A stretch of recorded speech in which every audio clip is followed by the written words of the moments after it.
तोरी र कोदो एकै ठाउँमा मिसियो भने न कोदोको स्वाद हुन्छ न तोरीको तेल हुन्छ राइट। कुनै सैद्धान्तिक छलफल र विचार र नीतिगत बहस बिना कुनै एकता भनेको कुनै पनि बेला टुट्न सक्छ। यो गठबन्धन भनेको जसरी हिजो उहाँहरूले नेकपा भन्ने पार्टी बनाएर पनि टुटाउनु भयो। अब काङ्ग्रेस र कम्युनिस्टहरूको त दर्शनै फरक छ त। यो त सत्ता स्वार्थको लागि मात्रै जोडिएको, सत्तामा पुग्नका लागि जोडिएको। यिनीहरू जाने सम्भावना कति छ?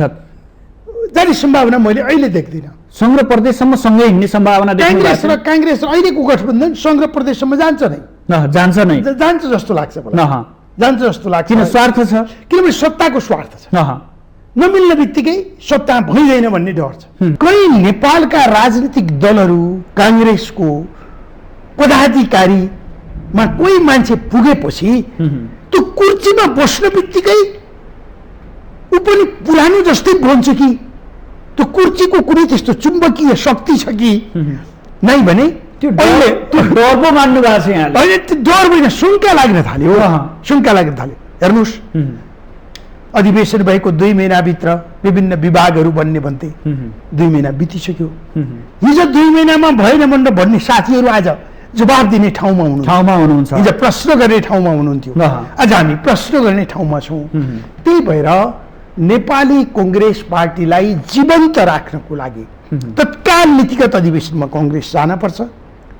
हेर्नुहोस्, कङ्ग्रेसका विरुद्धमा असन्तुष्टिहरू आए। चितवनमा जगन्नाथजीले प्राप्त गर्नुभएको मत, शेरबहादुर दाइकै वडामा नेपाली कङ्ग्रेस बीपीले जितेको मत, वडा अध्यक्ष जित्यो। नेपाली कङ्ग्रेस बीपी भनेर जुन पार्टी बनाइरहनुभएका साथीहरू हुनुहुन्छ, उहाँहरू पनि काङ्ग्रेसकै पृष्ठभूमिका साथीहरू हुनुहुन्छ। जनकपुर उपमहानगरपालिकालाई हेरौँ, स्वतन्त्र उम्मेदवारले जित्दिनु भयो, काङ्ग्रेससँग आबद्ध हुनु, पहिल्यै सभापति हुनुहुन्थ्यो होइन। त्यस कारणले गर्दाखेरि असन्तुष्टिका स्वरहरूलाई समयमै राजनीतिक दलहरूले सम्बोधन गरेनन् भने ती राजनीतिक दलहरू जनताबाट हराउन पनि सक्छ। टाइम पनि स्कुल पढ्यौ नि, एउटै कक्षा त 25-30 जना हुन्थ्यो नि, साह्रै मन मिल्ने साथी त 4-5 जना नै भइन्थ्यो। ती 4-5 जना सँगै खोलामा पौडी खेल्न गइन्थ्यो, हो, सधैँ ऐसलु टिप्न गइन्थ्यो। सबै 25 जना त गइन्थ्यो नि। निश्चित टिम त हुन्छ, तर त्यो टिमको केन्द्रबिन्दुमा पार्टी हुन पर्यो, पार्टीको केन्द्रबिन्दुमा नेपाली दाजुभाइ दिदीबहिनी हुन पर्यो, नेपाल राज्य हुन पर्यो। तर त्यो टिमको केन्द्रबिन्दुमा टिमका सदस्यहरूको स्वार्थ हुन भएन। अहिले त्यस्तो जस्तो देखिन्छ। दर्शकबिन नमस्कार, आजको सन्दर्भ कार्यक्रममा यहाँहरूलाई हार्दिक स्वागत छ। म सुदर्शन आचार्य। दर्शकबिन, आजको सन्दर्भमा आज हामीसँग हुनुहुन्छ नेपाल शिक्षक सङ्घका पूर्व अध्यक्ष मोहन गेवाली। उहाँसँग समग्रमा आज हामी सरकारले ल्याएको आर्थिक वर्ष 2079-80 को बजेट र बजेटमा विशेष गरी शिक्षा क्षेत्रलाई छुट्याइएको रकम र अघिल्ला आर्थिक वर्ष र यो आर्थिक वर्षमा छुट्याइएको रकम र यसको उपलब्धि र कार्यान्वयनको विषयमा विशेष छलफल गर्नेछौँ। साथसाथै नेपालको शिक्षा, विशेष गरी सामुदायिक सरकारी शिक्षा नीति र निजी शिक्षा र यसको व्यवस्थापनको पाटोलाई पनि औलाउने प्रयास गर्नेछौँ। साथै हाम्रो अतिथि नेपाली कङ्ग्रेसको नेता समेत भएका कारण उहाँसँग हामी वर्तमान नेपाली कङ्ग्रेसको अवस्था, नीति र नेतृत्वको अवस्था, साथसाथै भर्खरै सम्पन्न स्थानीय तहको निर्वाचन र निर्वाचनको मत परिणामको केही समीक्षा पनि गर्नेछौँ। आउनुहोस् आजका अतिथिलाई स्वागत गरौँ। स्वागत छ यहाँलाई माउन्टेन टेलिभिजनमा। नमस्कार।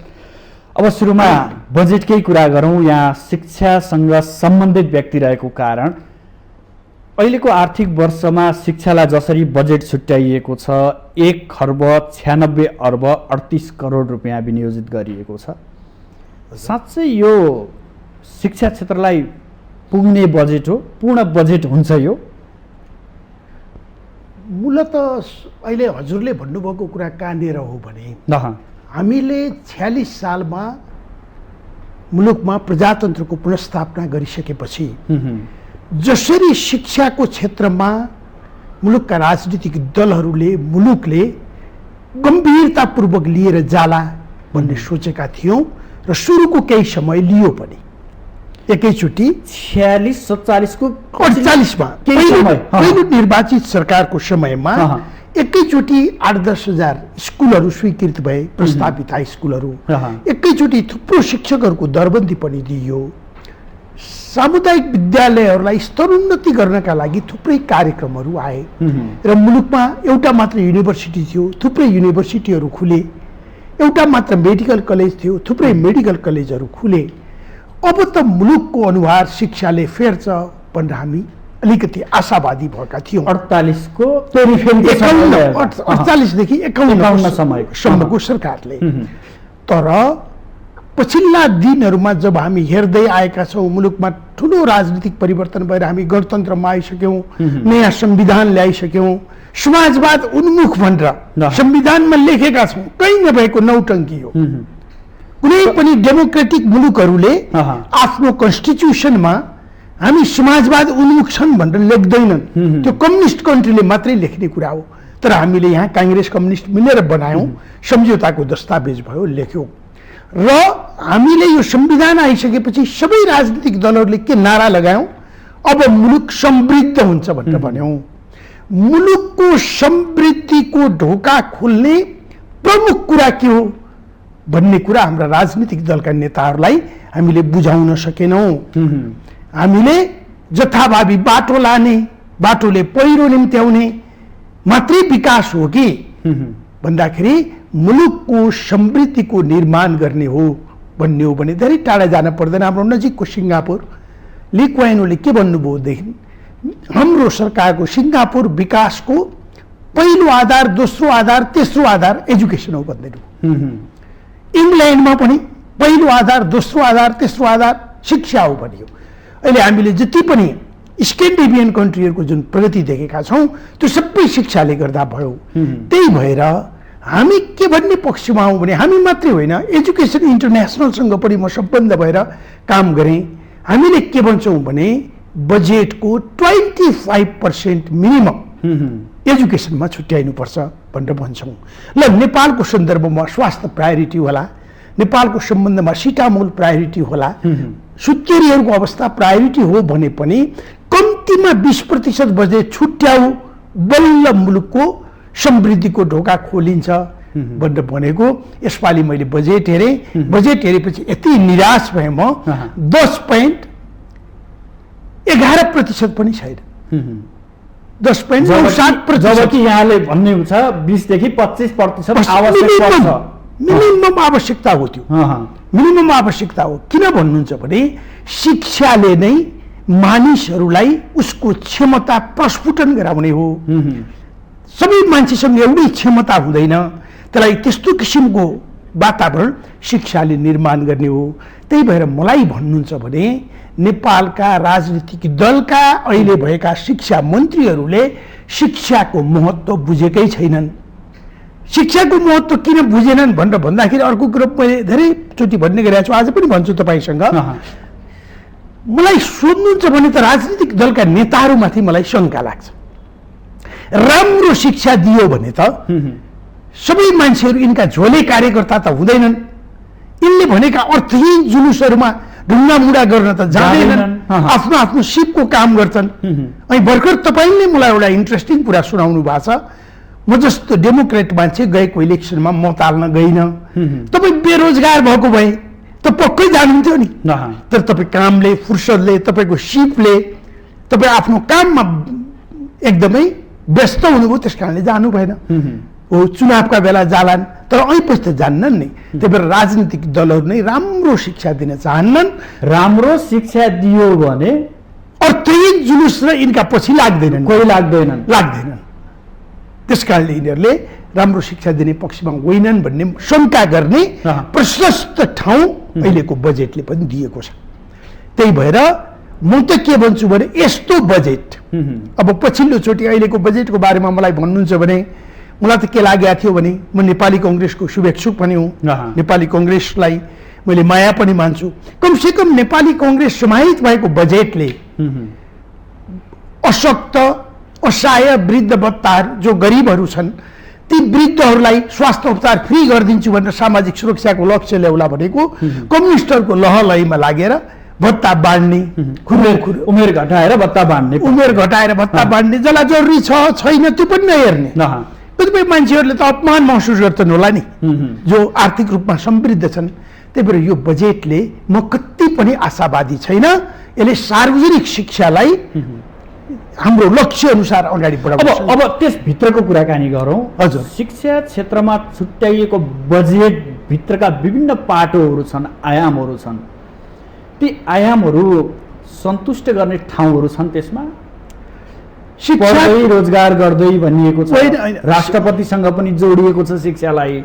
यो शिक्षालाई राष्ट्रपतिसँग जोड्ने, शिक्षालाई पढ्दै रोजगार गर्ने भनेर जति पनि नारा ल्याइएको छ त्यो नारालाई कार्यान्वयन गर्नको लागि, कुनै पनि कुरालाई इम्प्लिमेन्टेसन गर्नको लागि सबैभन्दा ठुलो पाटो बजेटरी पाटो हो। यद्यपि अहिलेका अर्थमन्त्रीजीहरूले, शिक्षा मन्त्रीजीहरूले दावा गर्नुहोला हामी 24 अरब 26 अरब बढी दिएका छौँ गत वर्षभन्दा। 15% शिक्षकहरूको, प्राध्यापकहरूको तलब बढेको कहाँ जाने नि? त्यही 26 अरबले कभर गर्नुपर्छ, त्यहीबाट कभर गर्ने त हो नि। थप नयाँ विद्यालय निर्माणका लागि, विद्यार्थीहरूको नयाँ शैक्षिक वातावरण निर्माणको लागि, शिक्षकहरूलाई नयाँ तालिम प्रदान गर्नको लागि कई त्यस्तो किसिमको प्रोग्रामहरू छैन। त्यही भएर यो अहिलेको बजेट शिक्षा क्षेत्रका लागि निराशाजनक बजेट हो। त्यसभित्रका जति पनि मिठा शब्दहरू राखेर ल्याइएको छ नि विभिन्न शीर्षकहरूमा, ती पनि कार्यान्वयनतर्फ जाँदैनन् भन्ने यहाँको भनाइ हो। कार्यान्वयनतर्फ जाने होइन, चक्लेट स्टाइलले बाँड्ने होला, मन्त्रीको नजिकको मान्छेलाई कसैलाई दिने होला, राष्ट्रपति सुधार कार्यक्रम अन्तर्गत भनेर होइन, केही भनेर।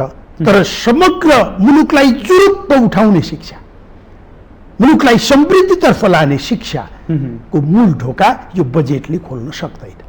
साँच्चै अघि यहाँले थोरै प्रसङ्ग कोट्याउनु भयो, नेताहरूले चाहेनन् कि उनीहरूको विवेक पुगेन कि भनेर यहाँले भन्दै गर्दा मुलुकको अवस्था पनि कस्तो छ त्यो अवस्था पनि थोरै आकलन गरिरह होला। मुलुकको अवस्थाको कुरै होइन, सामुदायिक विद्यालयहरूले यति राम्रो शिक्षा दिएका छन्। मैले काठमाडौँका मात्रै भन्दिनँ, रूपन्देहीका थुप्रै स्कुलहरू छन्, तनहुँका थुप्रै स्कुलहरू छन्, तपाईँ हामी गुल्मीका मान्छे, तमगासका सामुदायिक विद्यालयहरूको गुणस्तर निजीको भन्दा राम्रो छ। सामुदायिक विद्यालयले गर्नन् भनेर मात्रै भन्नु भएन। अस्ति मलाई एकजना साथीले हिजो मात्रै मेरो भैरवाको फरक शारीरिक क्षमता राख्ने बहिरा स्कुल चलाउने सरले भन्दै हुनुहुन्थ्यो भवन जीर्ण भएको छ, 250 भन्दा बढी विद्यार्थीहरू छन्, म कहाँ बहिरा विद्यार्थीहरू पढ्न आइरहेका छन्, मैले भर्ना गर्न सक्दिनँ भनिरहेको छु। त्यो स्कुलमा यो सरकारको ध्यान पुगेको छैन। जब तपाईँको केन्द्रबिन्दुमा मैले एउटा कुरा बुझिनँ कि कुनै पनि राजनीति अथवा सरकारको केन्द्रबिन्दुमा हुने त जनता होला, शिक्षा मन्त्रालयको केन्द्रबिन्दुमा हुनुपर्ने त बालबालिका होला नि, केन्द्रबिन्दुमा बालबालिका छैनन्। त्यही भएर यो परम्परागत रूपमा धान्नको लागि ल्याइएको बजेट हो। यसले शिक्षाको समृद्धिको अब यहाँ पसेँ म। हजुर, जस्तो यहाँले भन्नुभयो कि नेताहरूले आफ्नो पछाडि लाग्दैनन् अथवा राजनीतिमा सक्रिय हुँदैनन् कि भन्ने हिसाबले पनि त्यतातर्फ बढी ध्यान नदिएको हो कि भनेर केलाउँदै गर्दा नेपालको शिक्षा प्रणाली पनि त्यस्तै छ कि? नेपालको शिक्षा प्रणाली भनेको कुरा के हो? मैले अघि नै तपाईँलाई भने हाम्रो शिक्षामा केही दोषहरू छन्। मैले पटक पटक भन्ने गरेको छु, हाम्रो एजुकेसनमा एसई भनेर अहिले हामीले भन्छौँ, पुरानो एसएलसीलाई एसईसम्म त्यति धेरै विषय राख्नै पर्दैन। 8 कक्षासम्म तपाईँले बच्चाहरूलाई धेरै विषय दिनुहोस्, आधारभूत ज्ञान त सबैको दिन पर्यो अनिवार्य। 8 कक्षा पढिसकेपछि तपाईँले बच्चालाई के भन्न सक्नुपर्छ भने नानी तिमी राम्रो फोटो खिच्छौ, तिमी फोटोग्राफीतर्फ लाग है, बाबु तिमी राम्रो खेल खेल्छौ, तिमी गेमतिर लाग है, ए भाइ तिमी राम्रो कविता लेख्छौ, साहित्यतिर लाग है, तिम्रो म्याथमेटिक्स साइन्स राम्रो छ, तिमी म्याथमेटिक्स साइन्सतिर लाग है भनेर बच्चाहरूको प्रतिभाको पहिचान 8 कक्षासम्म गरिदिएर एउटा राम्रो कविता लेख्ने मान्छेलाई गणितका अप्ठ्यारा फर्मुलाहरू किन चाहियो? गणितको राम्रो माइन्ड भएको विद्यार्थीलाई यहाँले भने जस्तो यसको त मनोविज्ञान बुझ्नको लागि त शिक्षक चाहियो। शिक्षक छन्, सक्षम छन्, नहा तर मैले तपाईँलाई मैले भनिहालेँ, तपाईँले आइन्स्टाइन भन्छौँ नि हामी, नहा आइन्स्टाइनलाई 12 पछि भर्ना गर्न प्रिन्सिपलले 6 महिनाको समय मागे, किनभने आइन्स्टाइनको सोसल स्टडीको नलेज एकदम कमजोर थियो। नहा उनी साइन्टिस्ट बन्दै रहेछन्, उनलाई सोसल स्टडीको नलेज किन चाहियो? राम्रो गीत गाउने नारायण गोपाललाई म्याथमेटिक्स किन चाहियो, साइन्स किन चाहियो भने कि त्यही भएर जसको जे प्रतिभा छ त्यो प्रतिभा प्रस्फुटन गराइदिनुहोस्। आधारभूत शिक्षा पछि हामीले त्यो च्यानल लान पर्ने हो। तर हामीले यति धेरै पाठ्यभार दिएका छौँ, नम्बर 1 हाम्रो। दोस्रो हाम्रो के छ भन्नुहुन्छ भने बच्चालाई बिचरा उसको शारीरिक विकास नभइकन 2.5-3 वर्षबाट हामीले प्ले गुरु के भनेर बच्चाहरूको बाल अधिकारमाथि पनि जबरजस्त शोषण गरेका छौँ। फिनल्यान्ड त्यो संसारको बाल अधिकारमाथिको शोषण भन्नुहुन्छ यहाँले? कम उमेरको बालबच्चालाई पठाउन पाइन्छ? तपाईँले बोक्नै नसक्ने भारी दिन पाइन्छ? पाइँदैन नि। समग्रमा विश्वको ट्रेन्ड हेरे हो, विश्वको ट्रेन्ड होइन नि। शिक्षा प्रणालीले पनि सबैभन्दा राम्रो शिक्षा भएको अहिले फिनल्यान्ड, संसारको नम्बर 1 शिक्षा फिनल्यान्डमा छ। फिनल्यान्डमा 5 वर्षभन्दा पहिला तपाईँले बच्चालाई स्कुल भर्ना गर्नुभयो, यु विल बी पनिस्ड, तपाईँलाई सजाय हुन्छ, किनभने शारीरिक विकास समग्र रूपमा हुनु पर्यो। त्यस कारणले गर्दाखेरि शिक्षामा गर्नुपर्ने सुधारका धेरै कुरा छन्। यसबारेमा लामो एउटा छुट्टै शैक्षिक बहस गरौँला अहिले। तर अहिलेको बजेटले मैले सामुदायिक शिक्षाको प्रबोधीकरण हुने देख्दिनँ। समग्रमा मैले यही कुरा भने। अब यहाँ त लगभग देशका विभिन्न स्थानमा पुग्नु भएको छ, अधिकांश जिल्लामा यहाँ पुगिसक्नु भएको छ सम्भवतः। यहाँले विषय प्रवेश सामुदायिकमै गर्नु भएको छ, विशेष जोड चाहिँ त्यहाँ दिइरहनु भएको छ। अवस्था कस्तो छ सामुदायिक विद्यालयको अवस्था? मैले भने 72 साल अगाडि मैले यस्तै एउटा सार्वजनिक कार्यक्रममा भनेको थिएँ, मेरो मुलुकमा भुइँचालो गयो भने बिदाको दिन परोस् है भनेको थिएँ। त्यस दिन शनिबार पर्यो। शनिबार नपरेको भए भदौ 12 गते हजारौं हाम्रा विद्यालयका बालबालिकाहरूको मृत्यु हुन्थ्यो। कस्तो अवस्था छ? जीर्ण छन् भवनहरू, हो, पढ्ने सामग्रीहरू छैनन्। यहाँले 72 वर्ष पूर्व भन्नुभएको थियो, पूर्व मात्रै यो कुरा भनेको थिएँ मैले। अहिले पनि अवस्था त्यही छ। त्यही भएर मैले सरकारलाई के भने अमेरिकामा 38,000 स्कुल भए पुग्ने अमेरिकाको पपुलेसनलाई नेपालमा 38,000 स्कुल चाहिने। म स्कुलहरूलाई मैले पानीको धारो, बिजुलीको पोल भन्दिनँ। स्कुल र हस्पिटलहरूले सर्भिस डेलिभरी गर्ने हो। टोलमा घर चाहिँदैन। अहिले हेर्नुहोस् त, यहाँ पनि स्कुल छ, त्यहाँ पनि स्कुल छ, त्यहाँ पनि स्कुल छ। त्यही भएर ठुला गुणस्तरीय स्कुल चलाउनु पर्छ। अहिले त भन्न थालिसके क्या विद्यालय भनेको बाल गृह बन्दी जस्तै हुन् विद्यालय भनेका भन्ने त्यो आवाज पनि उठ्न थालिसकेको छ। तपाईँले भन्नु नि बन्दी हुन् भन्ने प्रमाण त म भनिदिन्छु त। आज छुट्टी भन्यो भने सबैभन्दा खुसी विद्यार्थी हुन्छ। विद्यार्थीभन्दा बढ्ता खुसी शिक्षक हुन्छ। शिक्षकभन्दा बढ्ता खुसी अभिभावक हुन्छ। पढ्नेलाई पढ्न मन छैन, पढाउनेलाई पढाउन मन छैन, पठाउन मन छैन भने चाहिँ हामीले कस्तो एजुकेसन दिएको छौँ त? त्यही भएर हाम्रो एजुकेसनलाई, हाम्रो एजुकेसनको यो प्रणालीलाई हामीले सुधार नगरिकन, मनोविज्ञान बुझ्न सकिएन, सुधार नगरिकन स्कुल भनेको त मैले जहिले पनि भन्ने गरेको छु, मामा घर जस्तो हुनुपर्छ। सबभन्दा हामीलाई बढ्ता जान मन लाग्ने मामा घर होइन। माइजूले माया गर्ने, हजुरआमाले माया गर्ने, हजुरबाले माया गर्ने, फर्किने बेला टिको लाएर दक्षिणा दिने, कसैले गाली नगर्ने। स्कुल त्यस्तो हुनुपर्छ। स्कुल जान पाइन भन्दा बच्चा रुने हुनुपर्छ। त्यो किसिमको इन्भाइरोन्मेन्टका लागि सामुदायिक शिक्षामा लगानी गर्नुपर्छ। घरको भन्दा सफा शौचालय स्कुलमा हुन पर्यो। घरमा भन्दा राम्रो पिउने पानी स्कुलमा पाउन पर्यो। बल्ल स्कुलप्रतिको आकर्षण बढ्छ। यो लगानीले त्यो सम्भावना म देख्दिनँ सुदर्शनजी। अब निजी र सामुदायिकको कुराकानी गरौँ। कस्तो पाउनु भएको छ पछिल्लो समय नेपालका निजी विद्यालय र सामुदायिक विद्यालयको अन्तर्भेद छुट्याउनु पर्यो भने कसरी? मैले निजी विद्यालयहरूले जे जति गर्नु भएको छ उहाँहरूले नराम्रो गर्नु भएको छ म भन्दिनँ। किन भन्दिनँ भने शिक्षाको दायित्व राज्यको हुनु पर्थ्यो, तर निजी क्षेत्र पनि दिइनेछ। आउनु भएको छ अहँ। आउनु भएको छ इन्भल्भ हुनु भएको छ धेरै राम्रो पनि गर्नु भएको छ धेरैले नाफा कमाउनु भएको पनि छ अहँ। शिक्षालाई नाफा गर्ने कम्पनी ऐन अन्तर्गत सरकारले दर्ता गर्न दिन्छ भने फलानाले नाफा कमायो भनेर धारे हात लाउनु त पाइएन त त्यसमा त राज्य नै हुन पर्यो नि त्यही भएर सामुदायिक र निजी भन्न मैले केही भन्दिनँ अहँ। तर जहाँसम्म तपाईँले गुणस्तरको कुरा गर्नुहुन्छ भने निजीका साथीहरूले प्राप्त गर्ने बालबालिकाहरूले प्राप्त गर्ने मार्कसिटको नम्बर मात्रै राम्रो छ मात्र मार्कसिटको नम्बर राम्रो छ व्यवहारिक तर भन्न खोज्नु जीवनमा अहँ। गुणस्तरीय जीवनमा गएर हेर्नुभयो भने निजीको प्रोडक्सन भन्दा सामुदायिक विद्यालयको प्रोडक्सन धेरै राम्रो छ अरू केही गर्न पर्न नेपालको लोकसेवाको रिजल्ट हेर्न जानुहोस् उत्तीर्ण प्रतिशत हेर्नुहोस् अनि सोध्नुहोस् तपाईँले कहाँ पढ्नु भएको निजी त्यही आइहाल्छ सामुदायिक नेपालको पुलिसमा जानुहोस् अहँ। कहाँ पढेको भाइ सोध्नुहोस् त्यही आउँछ नेपालको मिलिट्रीमा जानुहोस् राइट डक्टर भएका मान्छेहरूलाई सोध्नुहोस् इन्जिनियर भएका मान्छेहरूलाई सोध्नुहोस् त्यस कारणले गर्दाखेरि मैले दोष कसैलाई लगाउन चाहन्न अब मैले यहाँ त्यसो जोडेँ अहिले पछिल्लो समय नेपालबाट विदेशमा जानेहरू शिक्षा लिनको लागि युवा युवतीहरू विशेष गरी म तपाईँलाई भनौँ नेपालबाट विदेशमा पढ्न जाने अहँ। विशेष गरेर 10+2 सिद्ध्याएर जाने बालबालिकाहरू मध्ये 99% 9% बालबालिका पढ्न जाने होइनन् होइन they are going to work पढ्ने न्युमा जाने नेपालमा गुणस्तरीय शिक्षा छैन गलत। शिक्षा पछिको रोजगार छैन अनेक बहाना देखाइन्छ यहाँनिर पढ्ने नाममा भिसा लिने अहँ। गएर काम गर्ने राइट पढ्न गएका होइनन् उसो यदि विद्यार्थी रियल्ली पढ्न जान्छ भने त्यो विद्यार्थीले पैसा कमाएर गाउँघरमा पैसा पठाउँछ अहँ।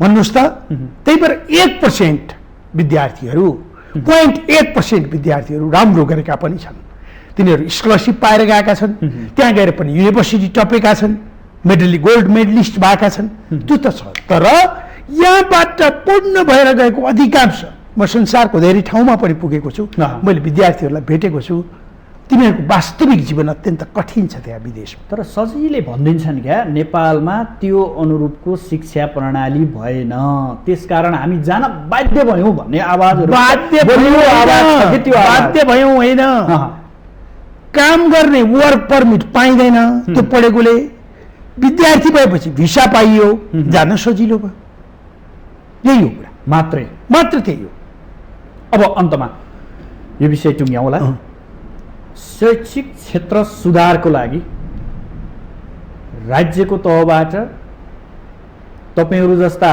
शैक्षिक क्षेत्रमा लामो समयसम्म काम गरेको व्यक्तिहरूबाट समुदाय र स्वयं अभिभावकबाट कस्तो भूमिका हुन्छ र कस्तो भूमिका निर्वाह गर्यो भने यो अवस्था सिर्जना हुँदैन मैले सुरुमै भने र फेरि पनि दोहोऱ्याएर पनि भन्छु तेह्राएर पनि भन्छु चौथो पटक पाँचौँ पटक जति पटक सोध्नुहुन्छ जबसम्म हाम्रो मुलुकको वार्षिक बजेटको हरेक तहको मुलुकको वार्षिक बजेटको 20% शिक्षा क्षेत्रमा छुट्याउँछौँ भने जस्ता विद्यालय पाइन्छन् हुन्छन् भने जस्ता खेल मैदान बनाउन सकिन्छ शिक्षकहरूलाई राम्रो सम्मानित पेशा बनाउन सकिन्छ बजेटले मात्रै हुने हो र भने बजेट छुट्याएर एकदमै माफ गर्नुहोस् लगानी नगरिकन प्रतिफल प्राप्त हुँदैन त्यो मध्ये पनि मान्छे बनाउने लगानी मान्छेको क्षमता विकास गर्ने लगानी भनेको चाने चुने लगानी होइन एक कप चिया किने जस्तो 1 किलो मासु किने जस्तो चिज होइन त्यसको लगानी एउटा मानिसको एटिच्युडमा परिवर्तन गर्ने मानिसको सोचाइमा परिवर्तन गर्ने मानिसको मेन्टालिटीमा परिवर्तन गर्नका लागि राम्रो शिक्षा प्रदान गर्नका लागि राम्रो लगानी त गर्नै पर्छ राम्रो लगानी नगरिकन त्यसको प्रतिफल राम्रो प्राप्त गर्न सकिन्न अहिले जस्तो तपाईँले निजी क्षेत्रकाबाट अभिभावक सन्तुष्ट भन्नुहुन्छ नि अभिभावकको लगानीहरू त निजी क्षेत्रमा कति छ राम्रो लगानी गरे भएर त राम्रो दिइरहेछन् र उनीहरू पनि राम्रो सन्तुष्टि छन् भनेको नि त्यही भएर लगानी बिना शिक्षाको लगानी बिना केही हुँदैन र शिक्षाको लगानीको रिटर्न 10 वर्षमा आउँछ 10 वर्षमा नेपाललाई अहिलेको मलेसियाको हाराहारीमा पुर्याउन सकिन्छ त्यो शिक्षाबाट। यो भनेको शिक्षामा सबैभन्दा ठुलो लगानी राज्यले गर्न आवश्यक छ, एकदम। त्यो पनि आगामी 10 वर्षसम्म। तपाईँले शिक्षामा लगानी गरिदिनुहोस्, बालबालिकाको शिक्षाको जिम्मा लिनुहोस् र स्वास्थ्यको जिम्मा, नागरिकको स्वास्थ्यको जिम्मा लिनुहोस्। मुलुकमा भ्रष्टाचार भन्ने 80% घटेर जान्छ। किन मान्छेले भ्रष्टाचार गरिरहेछ? बालबालिकाको एजुकेसनको लागि। किन मानिसले भ्रष्टाचार गरिरहेछ? हेल्थको लागि। त्यस कारणले यी दुईटा प्रमुख र आधारभूत कुरा हुन् सुदर्शन। तर राज्यले देखेन, म फेरि यहाँलाई दोहोऱ्याएँ, राज्यले देख्दैन। किन देख्दैन भन्नु न? म प्रधानमन्त्री भएँ भने ठ्याक्क खोकी लाग्यो भनेदेखि सिङ्गापुर गयो हुन्छ, जापान गयो हुन्छ, सरकारले पैसा दिइहाल्छ। आफ्नो सुविधा भएपछि भयो। त्यही भएर यो अहिले हामीले चलाइरहेको पद्धति डेमोक्रेसी जुन हो, यो डेमोक्रेसी सबैका लागि छैन, केही मुठ्ठीभर सत्तासीनहरूका लागि मात्र भएको छ। अब यी विषय त यहाँ पूर्व अध्यक्ष नेपाल शिक्षक सङ्घको भएको भएर धेरै कुराहरू जानकारी भएको भएर त्यो विषय कोट्याउने प्रयास गऱ्यौँ। हजुर। अब हामी राजनीतिमा प्रवेश गर्छौँ, किनभने यहाँ आफू पनि राजनीतिज्ञ हो। भर्खरै स्थानीय तहको निर्वाचन सम्पन्न भयो। हजुर। कङ्ग्रेस पहिलो, क्रमशः एमाले र माओवादी केन्द्र दोस्रो र तेस्रो देखियो। 752 मध्ये देखियो। यो नतिजालाई कसरी हेर्ने? यो नतिजालाई मैले कसरी हेरेको छु भने अघिल्लोचोटि फेरि यसमा मेरो अलिकति फरक कुरा के छ भने जहाँ जहाँ कङ्ग्रेसले गठबन्धन गर्यो त्यो ठाउँलाई भनेको छैन। 753 मध्ये धेरै ठाउँ 400 भन्दा बढी स्थानहरूमा काङ्ग्रेस एक्लै लडेको छ हो, बाँकी स्थानमा मात्रै के भएको छ? गठबन्धन भएको छ। काङ्ग्रेस एक्लै लडेर प्राप्त गरेको परिणाम जुन मैले हेरेँ, हेर्दा मलाई के लाग्यो भने विगतमा जितेका जनप्रतिनिधिहरूले जो एमालेका थिए, अन्य पार्टीका थिए, उहाँहरूले राम्रो गर्नु भएन, त्यही भएर काङ्ग्रेसले आयो भने राम्रो गर्छ कि भनेर काङ्ग्रेसतर्फ आकर्षण बढ्यो भन्नु। काङ्ग्रेसतर्फ आकर्षण मात्रै होइन, छुट्टा छुट्टै लडेको ठाउँको मत सर्वेक्षण गरेर त्यसको एउटा स्टडी पनि भएको छ। मैले त्यो स्टडीको रिपोर्ट पनि हेरेँ। काङ्ग्रेसको मत 9%ले वृद्धि भएको छ। नेपाली कङ्ग्रेस एक्लै रूपमा प्रतिस्पर्धा गरेको छ। त्यो छ अघि। अनि अर्को कुरा के हो यसको कारण, फेरि मैले भनिदिन्छु। 2/3 बहुमत दिएर नेपाल कम्युनिस्ट पार्टी भन्ने बनाइयो नेपालमा हो, पछि एकीकरण भयो। 2/3 दिँदा पनि मुलुकमा कम्युनिस्टहरूले केन्द्रमा राम्रोसँग सञ्चालन गर्न सकेनन्, आपसमा झगडा गरे। अब मलाई एउटा अचम्म के लाग्छ भने केपी ओलीजी एमालेका साथीहरूले विशेष गरेर के भन्नुहुन्छ, अहिलेको सरकारलाई अदालतले बनाइदिएको सरकार हो भन्नुहुन्छ नि, प्रमादेशको सरकार हो भन्नुहुन्छ। म त के भन्छु भने नेकपा एमाले र नेकपा माओवादी भन्ने पार्टी पनि परमादेशका पार्टी हुन्। उहाँहरू त दुईटै मिलेर नेकपा भएको थियो त। यो सरकार बन्नुभन्दा पूर्व पहिला उहाँहरूलाई प्राप्त भएको थियो, उहाँहरूलाई आदेश अदालतले गरिदिएको थियो होइन। त्यस कारणले गर्दाखेरि कम्युनिस्ट साथीहरूले जे कुरा भन्नुभयो जनताको बिचमा, त्यो कमिटमेन्ट पुरा गर्न नसकेको भएर स्थानीय तहको निर्वाचन जहाँ काङ्ग्रेस एक्लै भिड्यो त्यहाँ काङ्ग्रेसको अवस्था राम्रो। उसो भए नेपाली कङ्ग्रेसले सन्तुष्ट हुने ठाउँ हो यो? उसो भए नेपाली कङ्ग्रेसले सन्तुष्ट हुने एउटा ठाउँ होइन। मलाई सोध्नुहुन्छ भने तपाईँ राजनीतिक दल किन बनाउनुहुन्छ? निश्चित विचार मिल्ने साथीहरूको समूह न हो? हाम्रो विचार मिल्छ, यो दर्शनबाट हामी मुलुकलाई उन्नति दिन्छौँ भन्ने हो। तर जनताको बिचमा भोटै माग्न जाँदाखेरि अर्कोसँग मिलेर जानुहुन्छ भन्ने भनेदेखि तपाईँको पहिचान रह्यो? रहेन। यद्यपि सत्ता सञ्चालनका हाम्रा आदरणीय नेताहरूको बाध्यता होलान्, त्यसले पहिचान गुमाउने प्रयास त नेपाली कङ्ग्रेसले गर्यो, देखायो। यद्यपि त्यसले तत्कालीन फाइदा देला, तर दीर्घकालीन रूपमा त्यसले फाइदा दिँदैन। र अर्को मैले के भन्छु भने आगामी संसदीय निर्वाचनमा नेपाली कङ्ग्रेसका साथीहरूले अब घोषणापत्र बनाउनुहुन्छ कि बनाउनुहुन्न थाहा छैन, किनभने एक्लै चुनावमा जाने भए पो घोषणापत्र बनाउनु, गठबन्धन गरेर जाने हो भनेपछि त त्यसको अर्थ पनि राख्दैन थाहा छैन। नै भने नेपाली कङ्ग्रेसको घोषणापत्रमा यो संविधानको संशोधन गरेर एक दलको बहुमतीय सरकार हुने पद्धति, समानुपातिक पद्धति पुरै गर्दै जाने हो भने पनि जाउँ, प्रत्यक्ष निर्वाचित प्रधानमन्त्री गरेर जाने भए पनि जाउँ, तर एउटा विकल्पमा जाउँ, एउटा दलको बहुमत हुने गरी गइएन भने यो मल्टी पार्टी सिस्टम होइन, यो त के हुने भयो भन्दा सधैँ गठबन्धन, स्वार्थ झुन्डहरूको गठबन्धन गर जनताको बीचमा बहुमत आउन सक्ने सम्भावनै छैन। यो संविधानले छैन, यो संविधान अन्तर्गत कुनै दलको राजनीतिक दलको बहुमत आउँदैन। त्यही भएर नेपाली कङ्ग्रेसलाई यो गठबन्धन गर्नु नै घातक भयो भन्न मिल्छ। अब एउटा कुरा मत परिणामले होला, फाइदा होला। एउटा कुरा सुदर्शनजी के छ भने नेपाली कङ्ग्रेसको 13औं महाधिवेशनसम्म हामी एउटा प्रक्रियाबाट जान्थ्यौँ। नेपाली कङ्ग्रेसका दस्तावेजहरू, राजनीतिक दस्तावेजहरू, नीतिहरू, सबै कुराको बारेमा एउटा दस्तावेजमा छलफल हुन्थ्यो, पास हुन्थ्यो, त्यही अनुसार अगाडि बढ्थ्यो। 14औं महाधिवेशनमा हामीले के गर्यौँ, कार्तिक 29 गते केन्द्रीय समितिको 78 कार्तिक 29 गते केन्द्रीय समितिको मिटिङ राखेर यसपालि हामी निर्वाचनको मात्रै कुरा गर्छौँ है, नीतिगत अधिवेशन 6 महिनापछि गर्छौँ भन्यौँ। आज म तपाईँसँग कुरा गर्दा जेठ 25 गते छ, एक दिन छ 6 महिना पुग्न, त्यो भनेको भोलि हो। हामीले नीतिगत महाधिवेशन त गरेका छैनौँ। यदि त्यो नीतिगत महाधिवेशन गर्नु त के त्यो विषयले प्रवेशै पाए जस्तो लाग्दैन, चर्चै हुन छोड्यो। म यहाँलाई अझै दृष्टान्त भन्छु। महामन्त्री द्वय गगन कुमार थापा र विश्वप्रकाश शर्माजी, हजुर, उहाँहरू निकै यो आवाजलाई अलि बुलन्द रूपमा उठाउनुहुन्थ्यो क्या, पार्टीभित्र नीति चाहिन्छ है, नीतिको महाधिवेशन गर्नुपर्छ। आज उहाँ द्वय महामन्त्री हुनुहुन्छ। त्यही भएर अहिले हामी गठबन्धनमा जान ठिक हो कि एक्लै जान ठिक हो भनेर भन्ने त नेपाली कङ्ग्रेसको महाधिवेशनको नीति कार्यक्रमले होला नि। नीति र कार्यक्रम केही पासै छैन। तपाईँ 2-4जना मान्छेलाई मन लाग्यो गठबन्धन गरिदिनुहोस्, मलाई चित्त बुझेन भने गठबन्धन खराब हो भनिदिउँ। यसरी काङ्ग्रेस पार्टीले तत्काल नीतिगत अधिवेशन गरेर आफूलाई आम नेपाली दाजुभाइ दिदीबहिनीहरूको बीचमा हाम्रो नीति यो हो भनेर काङ्ग्रेस जानुपर्छ। यहाँले नीतिकै कुरा उठाउनु भयो, म प्रसङ्ग फेरि जोड्छु स्थानीय तहसँग।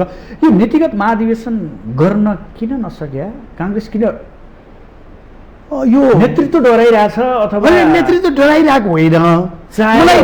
मलाई एउटा अचम्म के लागिरहेछ भने गएको 14औं महाधिवेशन ताक पार्टी विधि सम्मत चलेन, के गरेन, के गरेन भन्ने थुप्रै साथीहरू अहिले पदाधिकारी हुनुहुन्छ। बलियो आवाज थियो, ती आवाजहरू मध्ये पदाधिकारीले धेरै नेताहरू अहिले मलाई एउटा शङ्का लाग्न लाग्छ। कहीँ नेपालका राजनीतिक दलहरू काङ्ग्रेसको पदाधिकारीमा कोही मान्छे पुगेपछि त्यो कुर्सीमा बस्न बित्तिकै ऊ पनि पुरानो जस्तै बन्छ कि त्यो कुर्सीको कुनै त्यस्तो चुम्बकीय शक्ति छ कि नै भने त्यो डर पो मान्नु भएको छ यहाँले। होइन, त्यो डर होइन, शङ्का लाग्न थाल्यो, शङ्का लाग्न थाल्यो। हेर्नुहोस्, अधिवेशन भएको 2 महिनाभित्र विभिन्न विभागहरू बन्ने भन्थे, 2 महिना बितिसक्यो। हिजो 2 महिनामा भएन भनेर भन्ने साथीहरू आज जवाब दिने ठाउँमा हुनुहुन्छ, हिजो प्रश्न गर्ने ठाउँमा हुनुहुन्थ्यो, आज हामी प्रश्न गर्ने ठाउँमा छौँ। त्यही भएर नेपाली कङ्ग्रेस पार्टीलाई जीवन्त राख्नको लागि तत्काल नीतिगत अधिवेशनमा कङ्ग्रेस जानपर्छ। हेर्नुहोस्, कङ्ग्रेसका विरुद्धमा असन्तुष्टिहरू आए। चितवनमा जगन्नाथजीले प्राप्त गर्नुभएको मत, शेरबहादुर दाइकै वडामा नेपाली कङ्ग्रेस बिपीले जितेको मत, वडा अध्यक्ष जित्यो।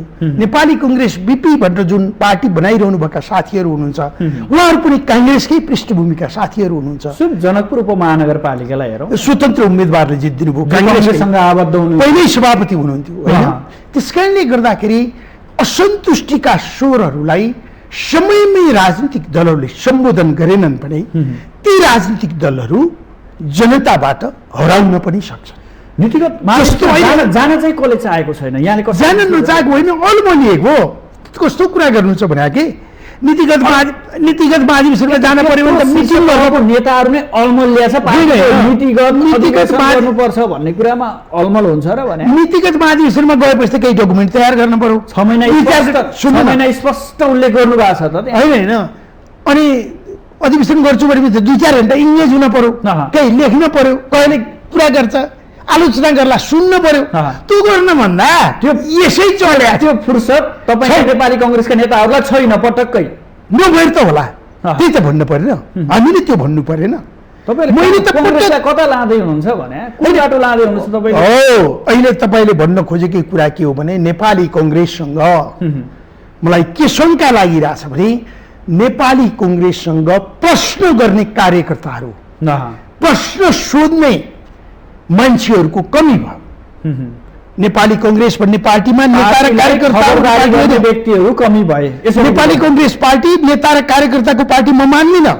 यो त एउटा बृहत परिवार हो। बृहत परिवारमा बाउसँग पनि प्रश्न सोध्न सकिन्छ, आमासँग पनि प्रश्न सोध्न सकिन्छ, दाइसँग पनि सकिन्छ। तर नेपाली कङ्ग्रेसमा प्रश्न सोध्ने परम्परा बिस्तारै अन्त हुँदैछ र नेपाली कङ्ग्रेस पनि वामपन्थीहरूको सङ्गतले नेता र कार्यकर्ता जस्तो, त्यहाँ त कार्यकर्ता हुन्छ, कार्यकर्ताको बढुवा हुन्छ, तलब हुन्छ। कङ्ग्रेस त मासबेस पार्टी हो। त्यही भएर यो सङ्गतम जायते फलम भन्छ। कहीँ यो धेरै लामो वामपन्थीहरूको सङ्गतले गर्दा हाम्रो नेतृत्वकै सोचमा नेपाली कङ्ग्रेसले बिपी विचारधारा भुल्यो। उसो भए यसरी बुझौँ, बिपी विचारधारा भुल्यो त भन्दिनँ, तर अहिले बिपी कोइराला भएको भए, जिउँदो भएको भए बिपी कोइरालाले आम रूपमा कार्यकर्ताहरूलाई के भन्नुहुन्थ्यो भने यस्तो लठपत्र काङ्ग्रेसलाई किन हुन दिएको? अधिवेशन गर्यो, नीति छैन हो। केही मान्छेहरू, बाहुबली मान्छेहरू, धनबली मान्छेहरू आएर पार्टी कब्जा गरेका छन्, इमान्दार र निष्ठावान कार्यकर्ताहरू पछाडि पर्दैछन्, यो के भएको भनेर त भन्नुहुन्थ्यो। त्यस कारणले गर्दाखेरि यसलाई सच्याउने काम पनि तपाईँ हामी जस्तै सचेत नेपाली कङ्ग्रेसकै साथीहरूको जिम्मा हो। यत्रो धेरै गुटबन्दी हाबी छ पार्टीभित्र, कसरी यो गुटबन्दी भन्ने कुरासँग मेरो अलिकति असहमति छ। के असहमति छ भने तपाईँ हामी पनि स्कुल पढ्यौँ नि, एउटै कक्षा त 25-30 जना हुन्थ्यौँ नि, साह्रै मन मिल्ने साथी त 4-5 जना नै भइन्थ्यो। ती 4-5 जना सँगै खोलामा पौडी खेल्न गइन्थ्यो हो, सधैँ ऐसलु टिप्न गइन्थ्यो। सबै 25 जना त गइन्थ्यो नि। निश्चित टिम त हुन्छ, तर त्यो टिमको केन्द्रबिन्दुमा पार्टी हुन पर्यो, पार्टीको केन्द्रबिन्दुमा नेपाली दाजुभाइ दिदीबहिनी हुन पर्यो, नेपाल राज्य हुन पर्यो। तर त्यो टिमको केन्द्रबिन्दुमा टिमका सदस्यहरूको स्वार्थ हुन भएन। अहिले त्यस्तो जस्तो देखिन्छ। उसै भन्दिनुहोस् न, यो भद्रगोल काङ्ग्रेस सम्हालिन्छ कुनै दिन? नसम्हालिकन त सुखै छैन। काङ्ग्रेस नसम्हालिकन देखियो त हामीले 2/3 कम्युनिस्ट साथीहरूले ल्याउनुभयो, देश सम्हालिएन हो। काङ्ग्रेस सम्हालिएन भने सम्हालिनेको विकल्पै छैन। हाम्रो दक्षिणी छिमेकी देश भारतको उदाहरण दिन थालेका छन् कि कङ्ग्रेस आइको। कङ्ग्रेस आई त हो, कङ्ग्रेस आई भए पनि त्यहाँ भारतीय जनता पार्टी, अहिले पछिल्लोचोटि आएको आम आदमी पार्टी, तिनीहरू डेमोक्रेटिक पार्टी नै हुन्। तर हामी कहाँ त वैकल्पिक डेमोक्रेटिक पार्टी भएन। वैकल्पिक डेमोक्रेटिक पार्टी भएन। वैकल्पिक डेमोक्रेटिक पार्टी चाहिन्छ है भनेर साझा र विवेकशील आए, साझा पनि साझा रहेन, विवेकशीलमा पनि विवेक रहेन, तिनीहरू पनि टुक्रा टुक्रामा विभाजित भए। अहिले केही ठाउँमा स्वतन्त्र उम्मेदवारहरूले जित्नु राजनीतिक दलहरूलाई तिमी सच्ची है भन्ने एउटा ठुलो लेसन हो। गतिलो झापड हो। उसो भए झापड त भन्दिनँ, राम्रो शिक्षा हो। तर अहिले के देखिन्छ, जस्तो हामीले जति पनि ठाउँहरूमा अहिलेको निर्वाचनलाई यसो हेर्दाखेरि, तर दलीय पद्धतिमा उसमा नेपाली कङ्ग्रेसका पदाधिकारीहरू जुन नयाँ अनुहार छन्, यिनीहरूलाई प्रश्न उठाउने ठाउँ प्रशस्तै बनिसक्यो। यो 6 महिनामै बनिसक्यो। अब प्रश्न उठाउने ठाउँ होइन, यदि प्रश्नहरूको जवाफ उहाँहरूले दिन सक्नु भएन भने आगामी अधिवेशन उहाँहरूले पनि फेसै गर्नुपर्ने त हो।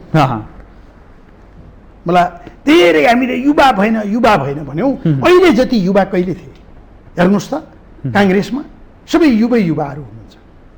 त्यही भएर मैले के भन्न खोजिरहेको छु भने सिरियसली छलफल गर्नुहोस्। जो जिम्मेवार साथीहरू हुनुहुन्छ, गल्ती भयो भने माफी मागिदिनुहोस्, गल्ती स्वीकार गरिदिनुहोस्। हामीले भनेको बेला क्षमता राख्नुहोस्। गल्ती स्वीकार्नु महानता हो। आम नेपाली दाजुभाइ दिदीबहिनी अगाडि पनि आफ्ना गल्तीहरू स्वीकार गर्नुहोस्। हामी बग्यौँ, कहीँ गल्ती गऱ्यौँ भने हामीलाई माफ दिनुहोस् भन्नुहोस् र निर्वाचनमा जाउँ, जनतासँग संवाद सुरु गरौँ, दाजुभाइ दिदीबहिनीहरूसँग संवाद सुरु गरौँ, तपाईँका समस्या के छन् भनेर बुझौँ। होइन भने यत्तिकै मञ्चमा भाषण गरेर मात्रै कङ्ग्रेस बन्नेवाला छैन। कङ्ग्रेस सुध्रिने हामी स्थानीय तहबाट कङ्ग्रेस प्रवेश गर्यो। अब म फेरि स्थानीय तहमा फर्किन चाहेँ। अहिले नेकपा एमाले के भनेको छ भने लोकप्रियताको हिसाब गर्ने हो भने त हामी सबैभन्दा लोकप्रिय पार्टी एमाले बन्यो, कङ्ग्रेस त दोस्रो पो हो भनेर उसले त्यसरी विश्लेषण गरेको छ। त्यो विश्लेषणलाई यहाँहरूले कसरी खण्डन गर्नुहुन्छ? अहिले मैले खण्डन होइन, प्लिज मेरो बानी कसैको कुरा काट्ने, कसैलाई खण्डन गर्ने होइन। कसैले भनेको कुरा तथ्यपरक छ कि छैन भनेर विश्लेषण गर्ने हो। नेकपा एमालेका साथीहरूले भन्नुभएको भनाइ मैले यहीँ भनेको, जहाँ जहाँ हाम्रो ट्रायङ्गुलर फाइट भएको छ, माओवादी छुट्टै लडेका छ, नेकपा एमाले छुट्टै लडेका छ, हामी छुट्टै लडेका छौँ, त्यो ठाउँको मतलाई हेर्दाखेरि हाम्रो पपुलर मत बढेको छ, उहाँहरूको लगभग 6%ले घटेको छ। यो तथ्याङ्कले भन्छ। अन्त जानै परेन, काठमाडौँकै कुरा गरौँ, मेयरमा कति मत ल्याएर जित्नु भएको थियो उहाँले? अघिल्लो विद्या सुन्दरजीले। आज मेयरमा त केशव स्थापित त आउनु भएन, प्रश्न देखियो त, राइट? यसमा त केही भन्ने कुरै भएन। अन्त जानै परेन, काठमाडौँ हेरौँ, सहरका मतदाताहरूको कुरा हेरौँ भने पनि, र एक्लै लडेका ठाउँहरूमा हेरौँ। होइन गठबन्धन गठबन्धन भन्नुहुन्छ भन्ने हो भने त गठबन्धन गर्न त उहाँहरू पनि कहाँ चुक्नु भएको छ र? परिवार दलदेखि लिएर राप्रपादेखि लिएर कमल थापाहरूलाई हाम्रै चुनाव चिन्ह लड भनेर राप्रपाका केही मत पनि ल्याउनु भयो, त्रिपाठीसम्म सबै। त्यही भएर उहाँहरूको 9 दलीय गठबन्धन हुन्छ, 9 ग्रुपको भनौँ न, यता 4 के यस्तो कारणले गर्दाखेरि गठबन्धन गर्ने सबैले गर्नु भएको छ। अहिले उहाँहरूभित्र पनि अन्तर्घात भयो भन्ने सुनिन्छ। सबैभन्दा ठुलो अन्तर्घातकै कारण पराजित भयौँ भन्ने उहाँहरूको विश्लेषण त्यो छ। सुदर्शनजी, मलाई लागिरहेको सबैभन्दा ठुलो चिन्ता के हो भने काङ्ग्रेस पार्टीका नराम्रा कुराहरू जति एमाले सिक्दै गयो, एमालेका नराम्रा कुरा जति हामीले सिक्दै गयौँ भनेपछि त हामी त नकारात्मक कुरा सिक्न मात्रै माहिर भयौँ, राइट? हामीले राम्रा कुराहरू सिकेको भए त, काङ्ग्रेसका राम्रा कुरा सिकेको भए, काङ्ग्रेसको डेमोक्रेटिक अभ्यासलाई एमाले अहिले गएको अधिवेशनमा गरेको भए, ओलीजीको खल्तीबाट नदिएको भए, कमसेकम अर्को डेमोक्रेटिक पार्टी छ कि भनेर जनतालाई जान सहज हुन्थ्यो नि। यद्यपि नीतिगतमा अधिवेशन ल्याएन, तर नेतृत्व चयनको बारेमा त काङ्ग्रेस त अब्बल प्रजातन्त्रवादी भएर प्रस्तुत त भयो त, त्यो त भयो त।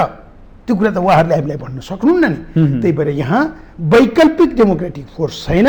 वैकल्पिक डेमोक्रेटिक फोर्स नभएको भएर नेपाली कङ्ग्रेस नै सुध्रिनुपर्छ र नेपाली कङ्ग्रेसलाई नै सुधार्नुपर्छ। त्यसको विकल्प छैन भन्नु? विकल्प मैले देख्दिनँ अहिले। अब यहाँले अघि थोरै यो नयाँ अनुहारहरू यानि कि स्वतन्त्र उम्मेदवारहरूको थोरै प्रसङ्ग कोट्याउँदै हुनुहुन्थ्यो यहाँले। काठमाडौँको मेयरमा बालेन्द्र शाह, एउटा कुरा के बुझ्नुहोस् भने काठमाडौँ भनेको यस्तो ठाउँ हो, पञ्चायतको पाला नानीमैया दाहाललाई जिताइयो, पञ्चायतप्रतिको असन्तुष्टि व्यक्त गर्यो। अहिले पनि काठमाडौँको जनताले फेरि बालेनलाई जिताए, एमालेबाट फेरि उपप्रमुखलाई जिताएको छ। हेर्नुहोस्, राजनीतिक दलप्रति वडा अध्यक्षहरू सबै काङ्ग्रेसका मान्छेहरूलाई जिताएको छ धेरै गर्दाखेरि काठमाडौँका जनताले सिम्बोलिक रूपमा हेरै राजनीतिक दलहरू तपाईँहरू सुध्रिनुहोस् है, तपाईँहरू नसुध्रिने हो भने काम छैन। उसो भए धरान र धनगढीलाई के भन्ने त उसो भए? धरान र धनगढीको कुरा पनि त्यही हो, बुझ्नु नि। धनगढीको मान्छे त र धरानको मान्छे उहाँहरूले बहुत बढी मेहनत गर्नुभएको थियो हो। अहिले तपाईँलाई भनौँ भने यदि फेरि मैले जनमतको अपमान गर्न खोजेको होइन, म सम्मान गर्छु। बालेनजीको चुनाव त उहाँले प्रचार गर्नुभएकै होइन नि, मिडियाहरूले गर्दै नि। तर धरानको र धनगढीको र जनकपुरको परिणाम के हो? उहाँहरूको आफ्नो लगानी, आफ्नो मेहनत हो, जनतासँगको बिचमा उहाँहरूको लोकप्रियता। यसले के सङ्केत गर्छ? यसले मैले अघि नै भनिसकेँ, जनताहरूसँग देशवासीहरूसँग संवादमा राजनीतिक दल जान छोड्यौ। जुन व्यक्ति बढी संवादमा जान्छ, सुख दुःखका कुरा बुझ्छ, जो जनतासँग प्रत्यक्ष जोडिन्छ, त्यही नै स्थानीय निकायको नेता हो, त्यही नै स्थानीय निकायको शासन गर्न योग्य हो। अब यो प्रसङ्ग, यो चर्चा जसरी स्वतन्त्रको छ, सङ्घ र प्रदेशमा कसरी जाला?